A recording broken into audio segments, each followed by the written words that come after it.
চলো গাইস, আজকে কাঁঠালের মুচি বানাই। এই মুচি আমি জীবনে আর কখনো খাইনি, আজকে প্রথমবার আমার নানির মুখে শুনছিলাম এই কাঁঠালের ছোট ছোট মুচিগুলা নাকি খাওয়া যায় লবণ মরিচ দিয়ে, শুকনা মরিচ দিয়ে, আবার তেঁতুল দিয়ে। এগুলা নাকি মাখাইয়া খাইলে হেবি টেস্টি হয়। তাই আমি একজনের পাঠাইয়া গাছ থেকে এই কচি কচি মুচিগুলা নিয়ে আসছি খাওয়ার জন্য।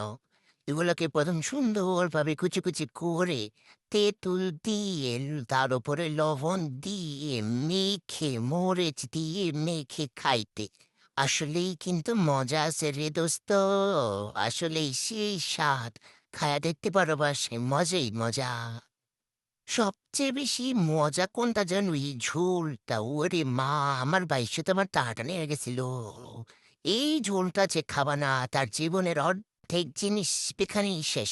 মানে জীবনের অর্ধেক পূর্ণতা এখানেই ফেলেতে আসছো। খায়া দেখবা, ট্রাই করবা, মজা হলে মজা, বাথরুমে গেলে যাবা তাও খাবা।